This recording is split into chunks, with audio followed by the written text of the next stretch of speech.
our cities, where the night radiates at its most beautiful. This playful dance of light and darkness brings the night to life for us. Harnessing fire and inventing the electric light, milestones in human history. The night is no longer the time of tranquility. Light lures us into the cities. This is a journey through the darkness of the night.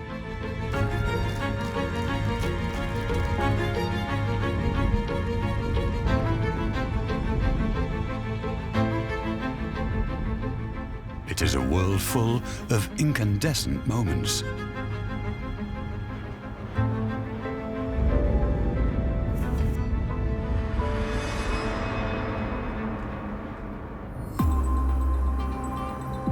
The golden hour. At sundown, the city is awash in warm light and welcomes the second half of the day, the end of a workday in the megacities of the world.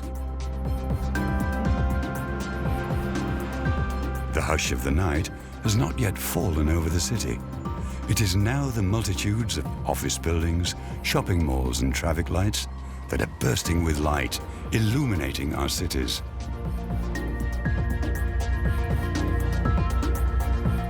A sea of light as far as the eye can see. Today, life without permanent lighting is hard to imagine. But in days gone by, that was the norm. Light was a symbol of power and sovereignty. Such splendor was reserved for the church and the aristocracy. The night is a very hard concept to define, and it's important that we don't confuse the night with darkness. It's a very slippery concept in some ways because, of course, the night varies culturally, it varies historically, it varies by geography as well. If we think about the night in terms of simply chronological time, well, in the middle of winter, it might be dark at 4 p.m., but we wouldn't necessarily call that the night. Again, in summer, it might not get dark till 9, 10 p.m., but again, would we necessarily call that the night? I'm actually less interested in really trying to define what the night is, and I'm much more interested in how it works as a concept. What does it mean? How does it vary? How do people use the night? How does it change historically and culturally as well? So rather than trying to pin down what the night is, I think an interesting question is, what does the night mean? How does it vary? How does it change? The conquest of the night through light has created space for many leisure time activities. Light changes our lives, and most of all, in our cities. Industrialization sets the stage. It provides, for example, the necessary traffic infrastructure for various regions.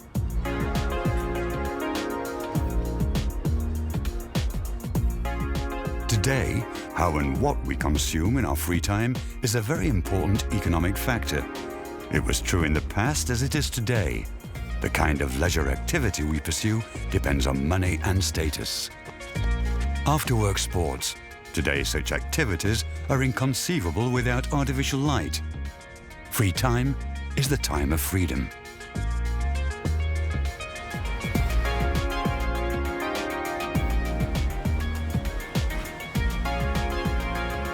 Every year during summertime, thousands of athletes descend upon cities for various nighttime runs.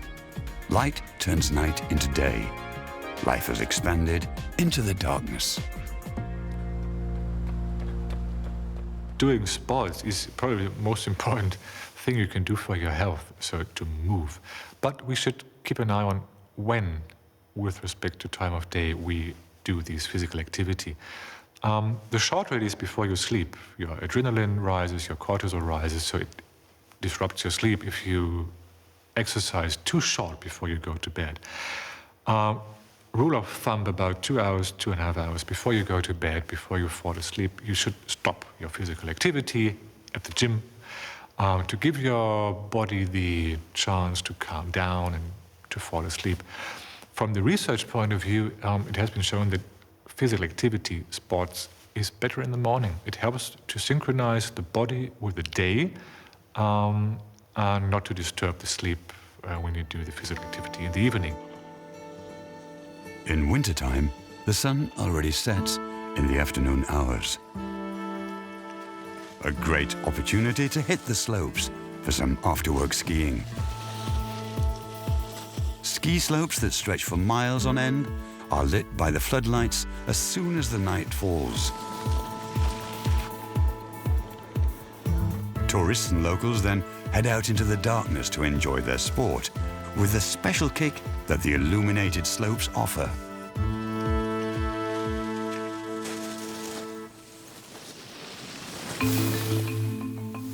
Today, all these places where coal used to be mined and steel produced are lit up and sparkle in the most beautiful colors.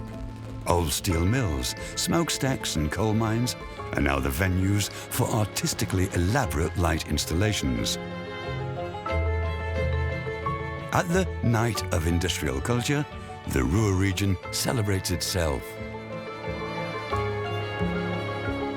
Whenever the so-called extra shift invites to a nocturnal dance of the lights, an entire region joins in to give it their very best.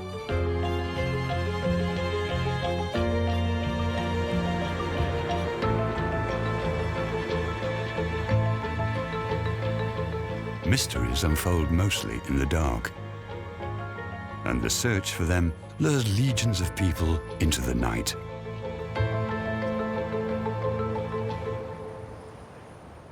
There are a number of myths about night people, the dominant one being, of course, that they're more creative, they're more cultural. Whether or not that's true, I really don't know.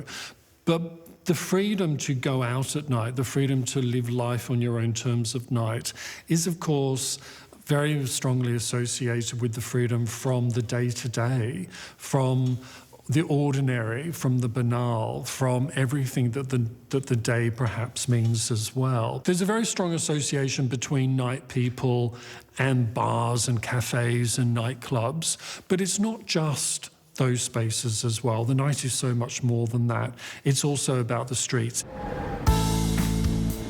In Berlin, the hip neighborhoods of Prenzlauer Berg, Friedrichshain or Kreuzberg are the most popular hotspots in the city. The so-called Spätis, late shopping places that is, are immovable fixtures in Berlin's neighborhoods. Even in Germany, known for its traditionally strict business hours for stores, there's something always on offer for night owls. The Spätis trace back to the second half of the 20th century in the former German Democratic Republic. In those days, they sold groceries, drinks and tobacco to shift workers after business hours. This used to only be an East German thing, but after the wall came down, the Spätis became iconic, achieving cult status in West Berlin and outside the former GDR. In 1882, the first electrified streetlight is switched on in Hamburg. Step by step, the city and its nocturnal world is transformed into a radiant landscape. Today, almost 125,000 streetlights and 35 million kilowatt hours per year illuminate the Hanseatic city of Hamburg. Where there is light, there is shadow. And in particular, in the St. Pauli neighborhood and on the Reeperbahn. The Party Mile and Red Light District. Backdrop to many seedy tales and salacious stories.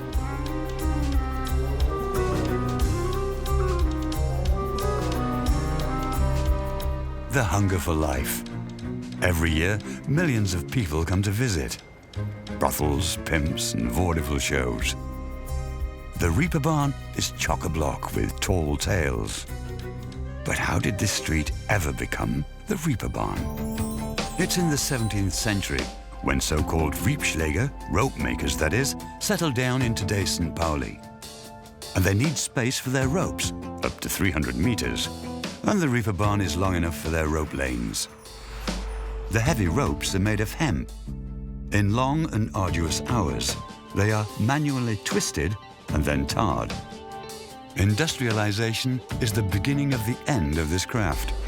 The reeperbahn, however, is starting to become more important, especially at night. The history of the Hanseatic city of Hamburg goes hand in hand with the history of seafaring. Hamburg's harbour is the third largest in Europe. Approximately 135 million tons of cargo entered and left Hamburg's harbour in 2018 alone. Among the cargo, 9 million standard containers.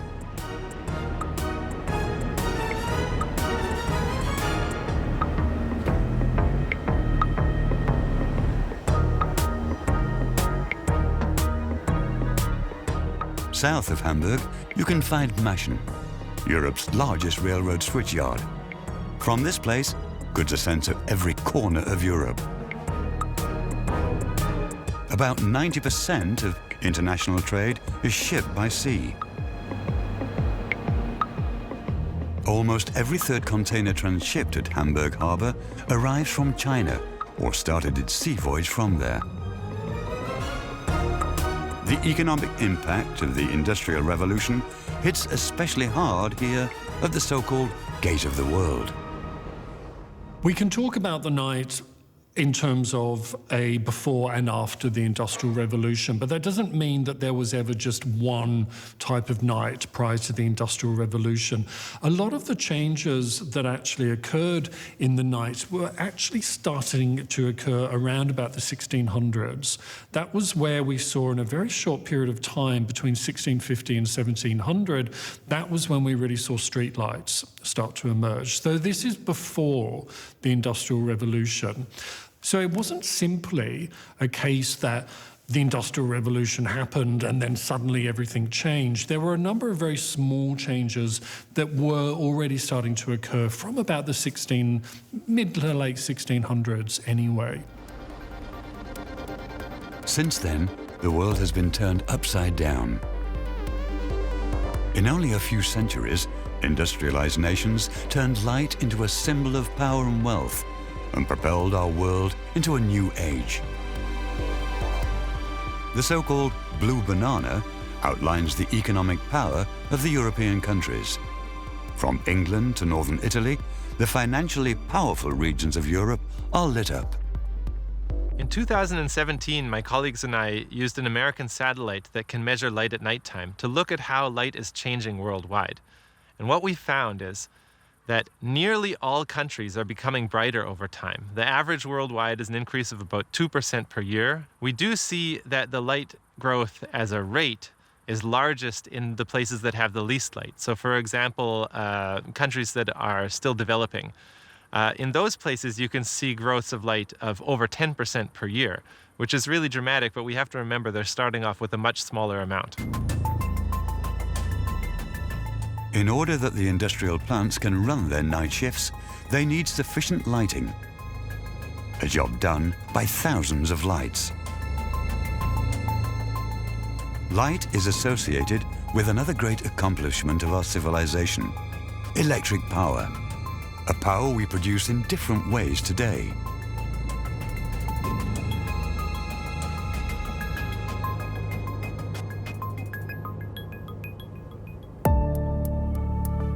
More than 1 billion kilowatt hours of electrical power is harnessed globally from wind energy. China, the USA and Germany are among the top 3. At night, tall windmills, starting at 100 meters, generate more power than the smaller ones. The reason? At night there is more wind at higher altitudes than near the ground.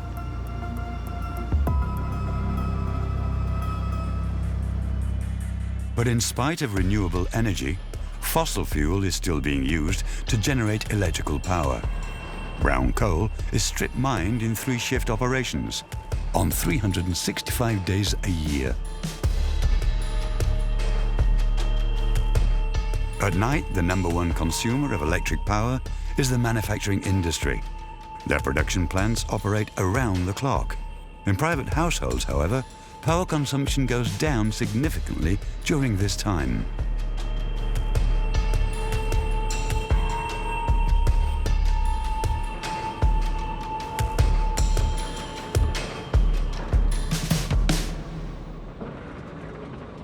People use light in cities for different reasons. So for example, the city uses streetlights to help us get around safely, whereas advertisers are using light to try and attract us to come to where they're working or something like that.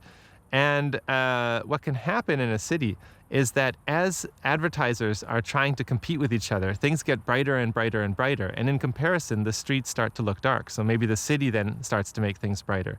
And for the last 100 years, we've been consistently making our cities more and more and more bright over time. You can think of it like an analogy with a room where you have a lot of people. In order to be heard, people start to speak louder, and then the whole room gets louder, and so everybody has to keep being louder in order to be heard. And so you have a sort of ratchet effect where things keep getting brighter and brighter and brighter, but we're not necessarily actually seeing that much better. More than 65 million streetlights light up Europe's streets and roads. But the fact is, the beginning of the streetlight was anything but easy. The advent of the street lantern in Europe was met with a considerable amount of resistance. In particular in France, this lighting was not only understood to be a public safety measure in the dark. Here, this protest is felt especially hard. Street lighting wasn't, of course, welcomed by everyone, and some people felt that street lighting, when it occurred in the 1700s, was very much about adding another layer of control onto people. And there was a counter-protest, a group of people who would go around smashing lanterns at night. Lots of quite big fines associated with this, but it is quite an interesting thought that for some members of the community, lighting was actually not a positive thing at all. It was actually something that they didn't want. But streetlights prevailed.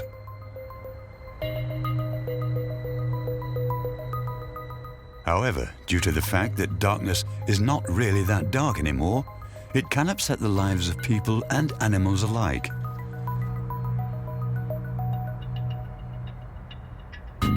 The sea of light causes problems for animals everywhere and the entire ecosystem. Due to light pollution, especially in cities, the habitats of numerous insects have changed. The night is lost to the light.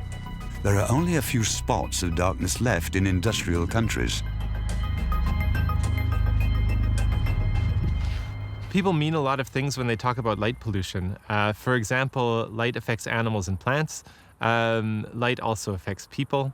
We also have the problem that sometimes we can't see well because of glare. That's a form of light pollution. During the daytime when the sun is shining, we don't just have the light from the sun, we also have the glowing of the atmosphere because of scattered sunlight. The same thing happens at nighttime. Our lights from city go up into the sky and get scattered back towards our eyes, making a glow over and around cities that we call sky glow, and that's also a form of light pollution. But they still exist, these places of darkness.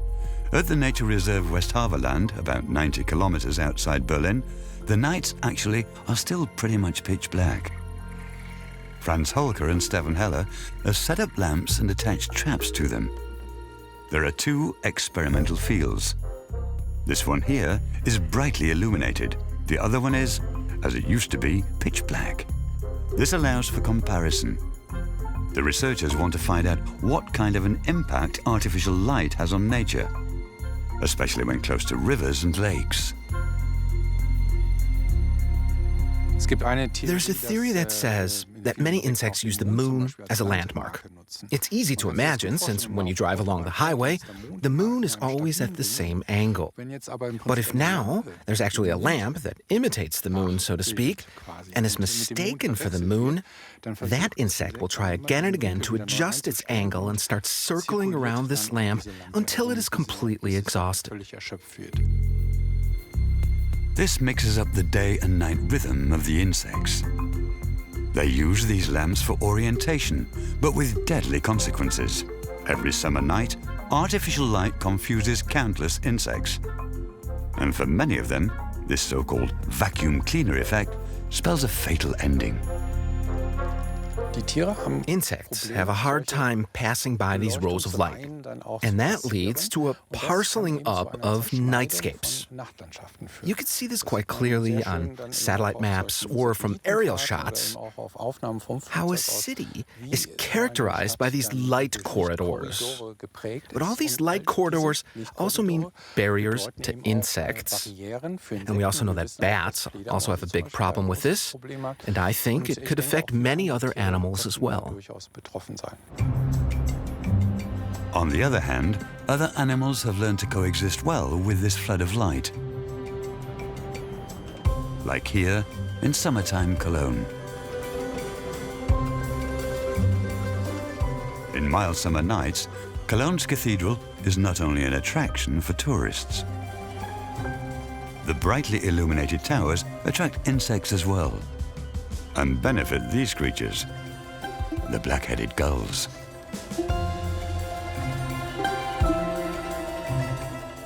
In lofty heights, a captivating extravaganza is performed night for night, because for these gulls, the Gothic cathedral turns into an all-you-can-eat buffet, and offer the birds can't resist, even if it means punching in for a night shift.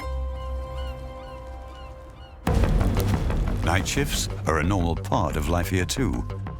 Courtesy of our brave new world of work, trucks, ships, freight trains, and people too, they all make sure that everyday life runs smoothly, starting at night. And it is light that allows us to be productive in the dark, always and everywhere. In many businesses, the day and night rhythm has been suspended. The cost pressure is crushing. Time is money and waiting is a skill, which we sometimes forget. Work on these giants of the sea also has to continue through the night. They are lit up like a balloon, so they can leave port as fast as possible. Men and machines are on the job around the clock and around the world. People have always worked at night.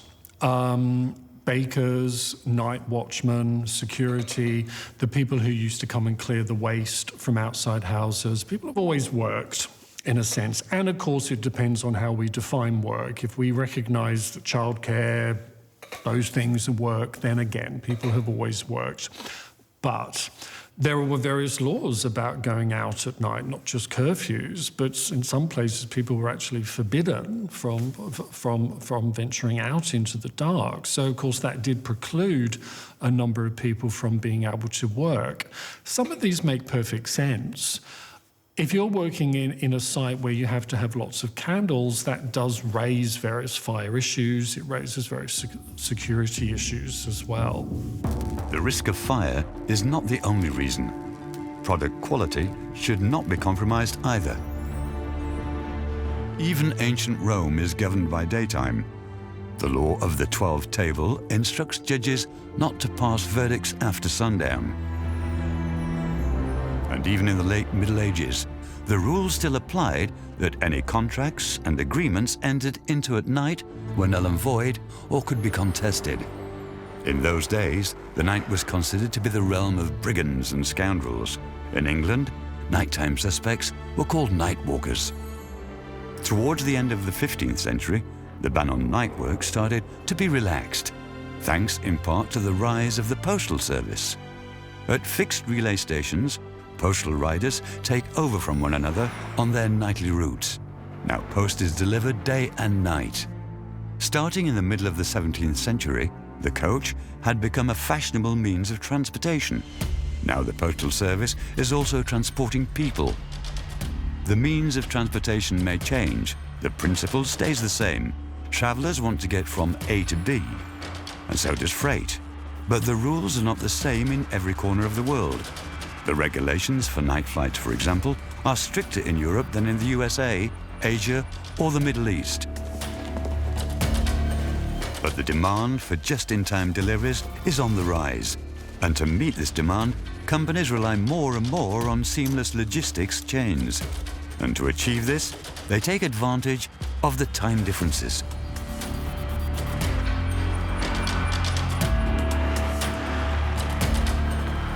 Take, for example, a package that gets dropped off at 3 p.m. local time. It can already be at the Hong Kong airport leaving for Europe at 6:20 p.m.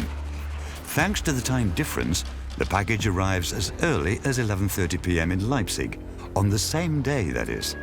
Within a few hours, the package is then processed for further transport to Madrid, so that the recipient is able to take just-in-time delivery at 9 a.m. Dubai International Airport transported about 90 million passengers and more than 2.5 million tons of cargo in 2018. Nighttime takeoffs and landings are allowed here, which makes transit flights possible to Europe or Australia, where night flights are banned. The Dubai airport alone accounts for more than 1/3 of the gross domestic product of the Emirates.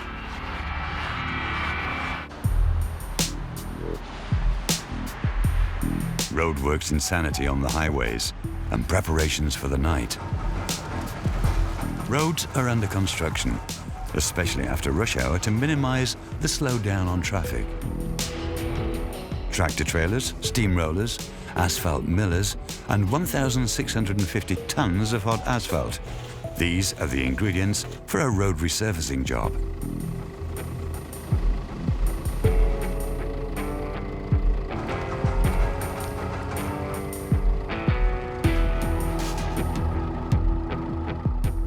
Time-pressed and highly focused because the temperature of the asphalt must be absolutely accurate.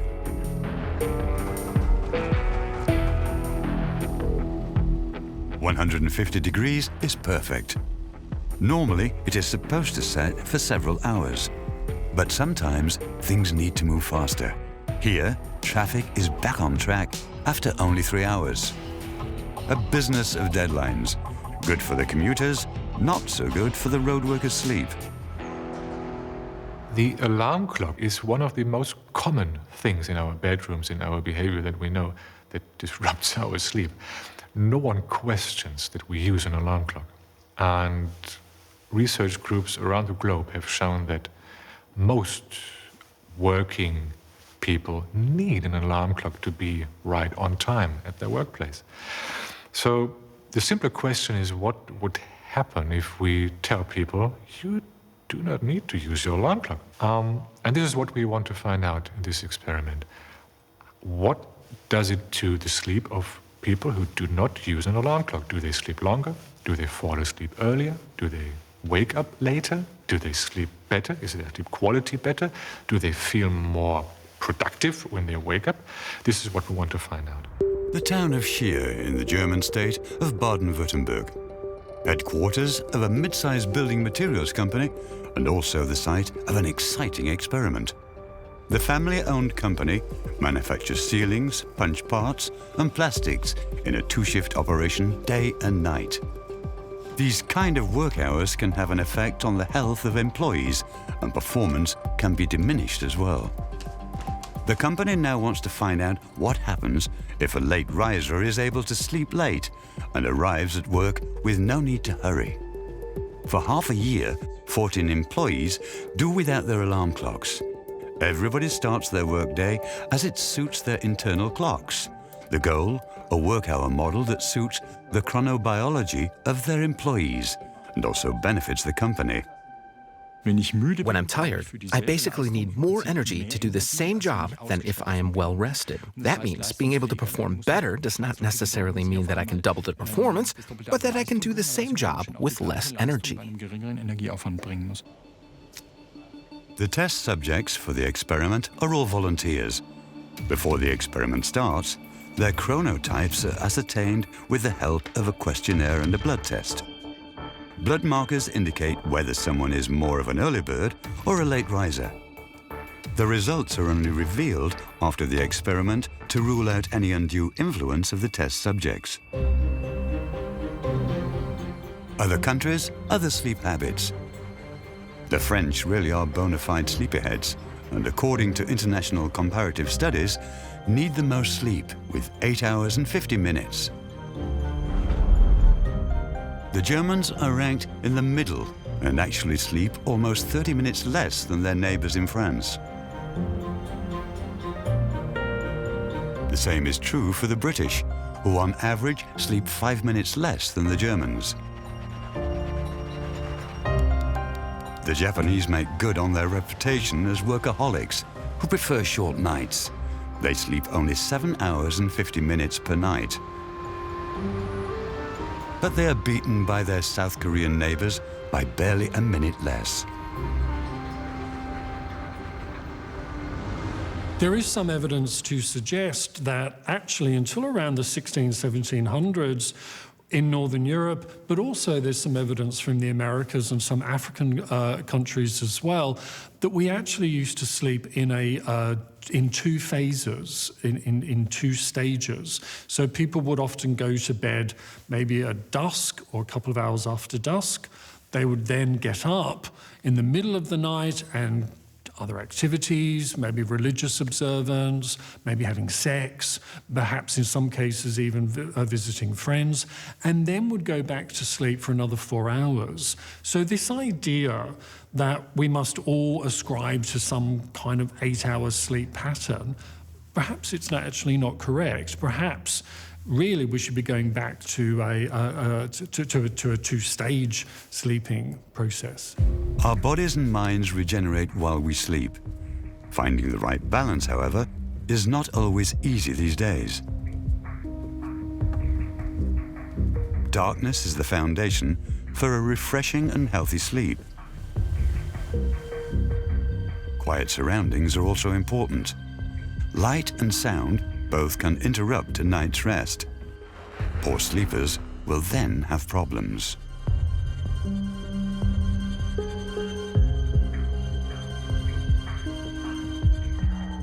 When darkness comes, the pineal gland, which is pea-sized and located in the midbrain, starts releasing melatonin.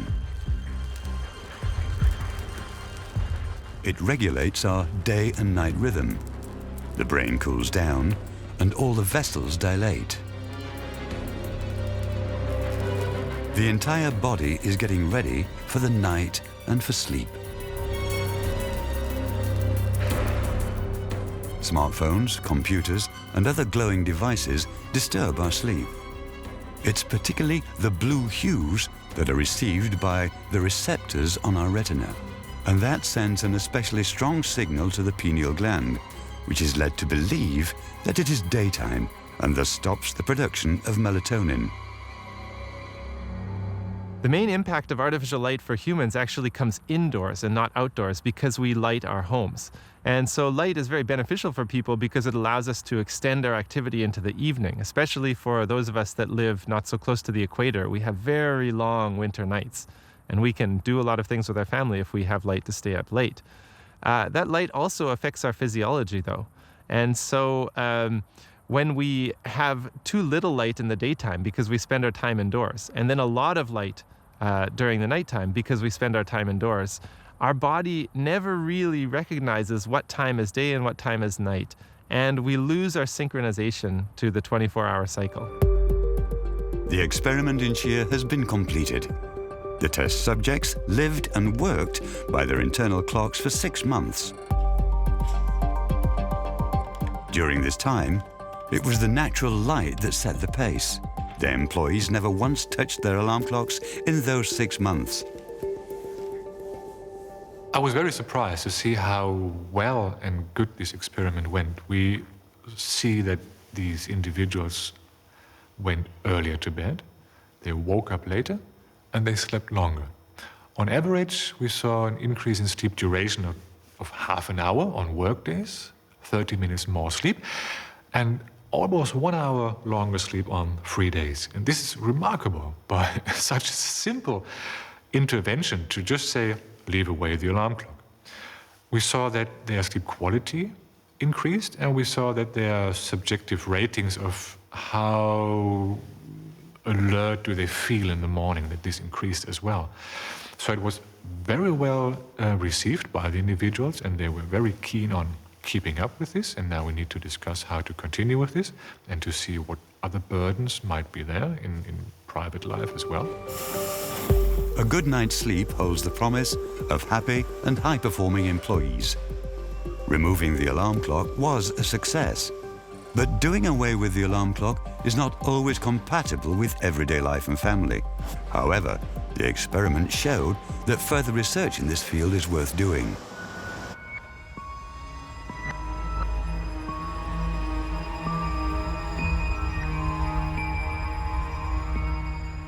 The world we enter at night is a mysterious world, sometimes even a bit gloomy.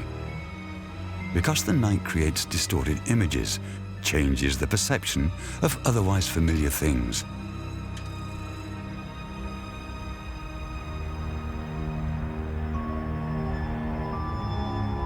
It is now our imagination that fills the darkness with life.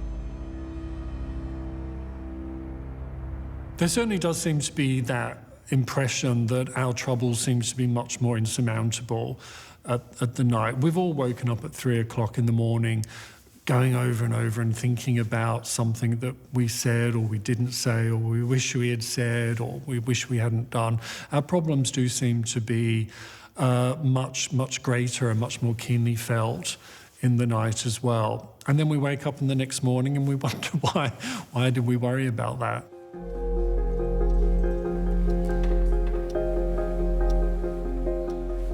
Even in the comfort of their own homes, many people have a hard time finding a good night's sleep.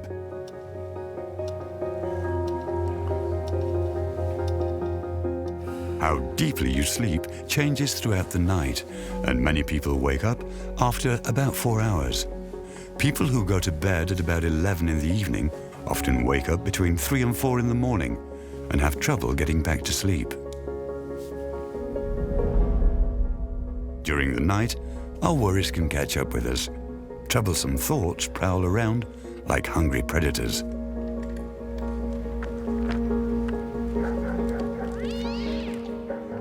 That's why sleep researchers call this time the hour of the wolf.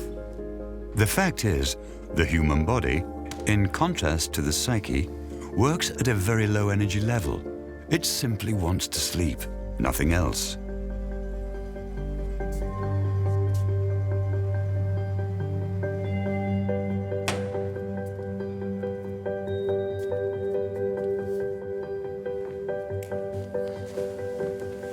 The cause for this gloomy mood might be the high melatonin level at this hour of the night. Because now this hormone is being released profusely and reaches its maximum level.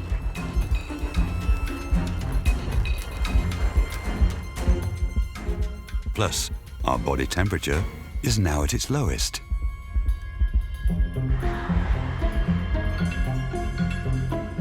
All our muscles are relaxed. Our heartbeat slows down.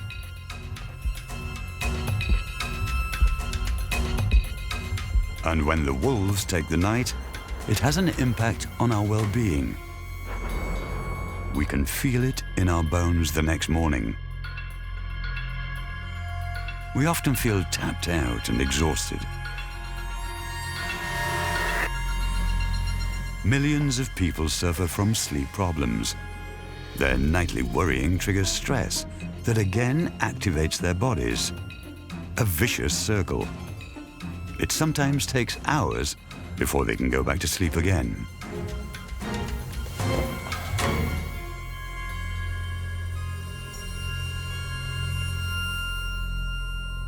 I think part of the issue here is that, of course, for most of us, the night is still about the domestic realm. It is still about being at home, where we want to feel safe, we want to feel secure.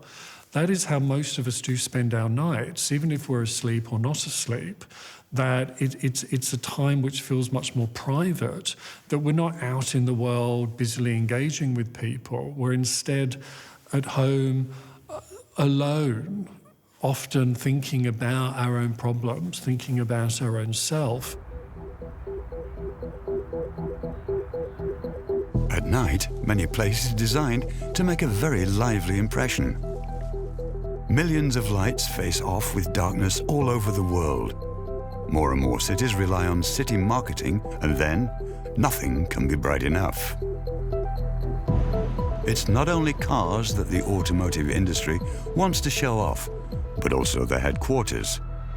To this very day, light is an expression of wealth.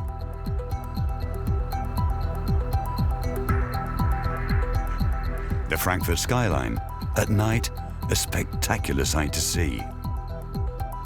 Lighting concepts illuminate this city, an architecture full of magic. The power of money for all the world to see. Urban visions between tradition and technology.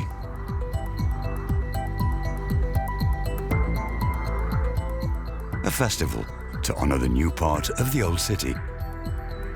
110 LED drones draw constellations in the sky, a symphony of light above the river Main.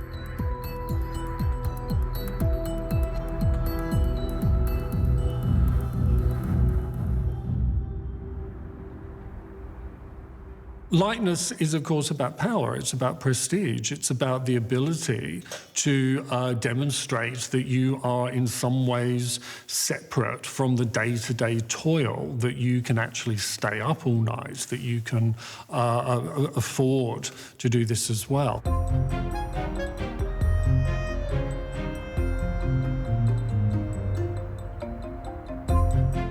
Staying up late is worth it when numerous buildings around the globe are lit up with works of art. Year for year, some cities are transformed into oversized open-air galleries.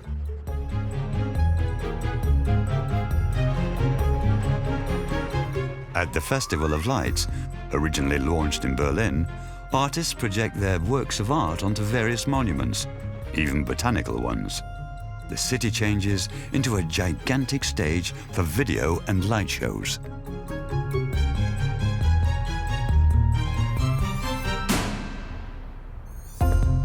Some celebrate art at a construction site, others on their own bodies. War paint for Black Minton. A sport that only develops its full potential for fun in the dark. Black lights make the nocturnal teams glow.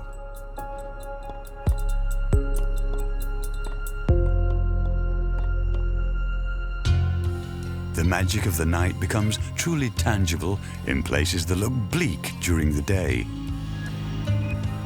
When the night falls, light and architecture intertwine. Here, lighting at night serves security purposes, but then changes prisons in the dark into veritable works of art. There are also other multi-purpose buildings that unfold their radiant powers best when hidden. During the day, a necessary nuisance. But at night, even water treatment plants show the best they can ever be.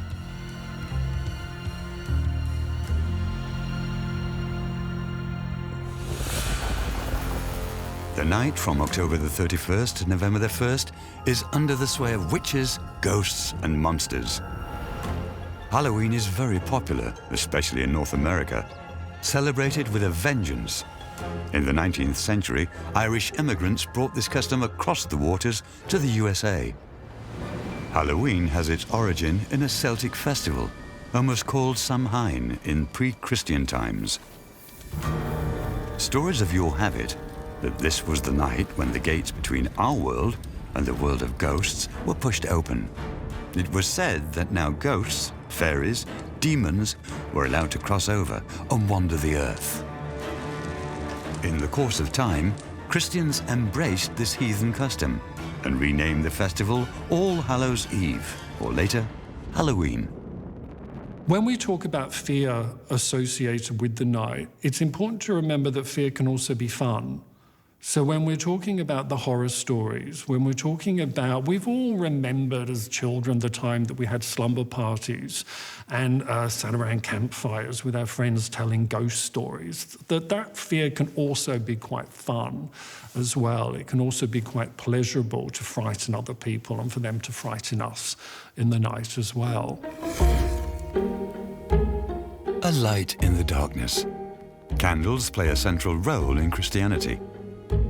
A look into their flames warms your soul and gives comfort in the dark of night.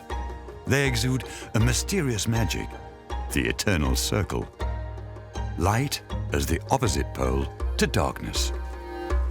Not only in Christianity, but also in other religions, light symbolizes a lot of different things.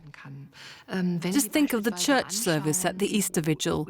It takes place in a dark church. Christ has died on the cross, and we are celebrating his resurrection. It is dark.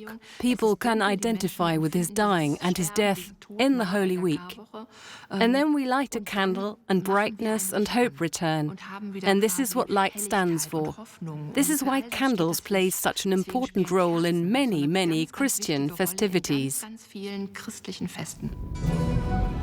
In springtime, on the Sunday after the first full moon in spring, every year people observe the customs of their ancestors. The Easter wheel run of Lüchte. 6 burning wheels roll down from the top of the Easter hill into the valley. Each one weighs 400 kilograms and goes of up to 50 kilometers an hour.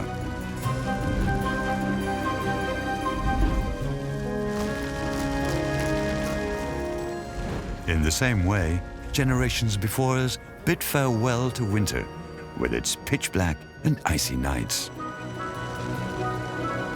No matter if it's a heathen custom or a Christian ritual, the Easter wheel run fascinates more than 20,000 people every year.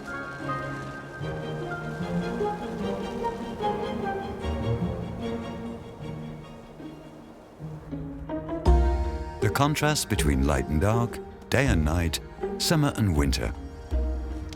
The St. Martin's bonfires start off a series of light festivals in many towns and villages. Every year in November, thousands of lanterns defy darkness in Germany or Belgium. St. Martin's parades carry light into the dark and proclaim Christian charity.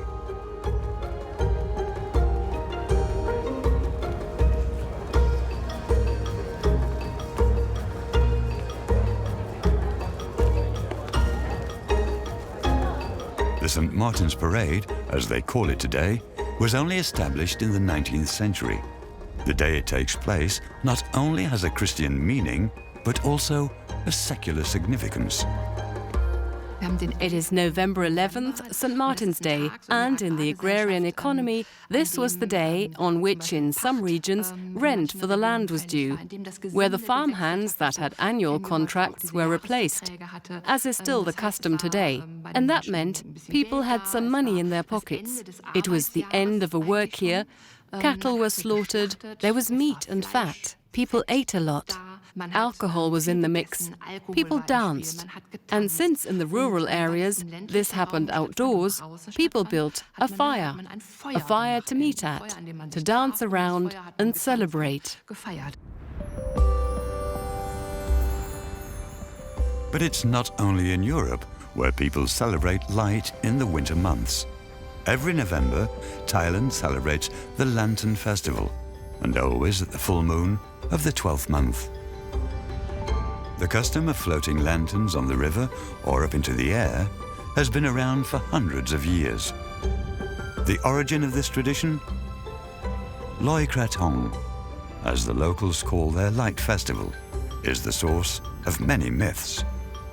The story of a princess is especially popular. She is said to have launched little boats carrying candles across the Chao Phraya River to her lover night after night. In the course of centuries, these little boats have morphed into floating torches that create a breathtaking sight in the night sky.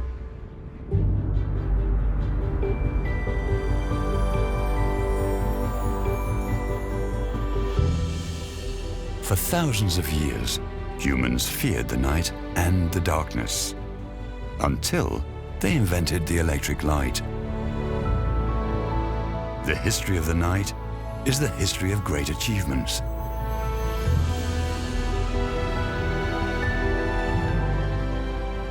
The night lets business and wealth radiate. It allows us to discover hidden places and create new worlds.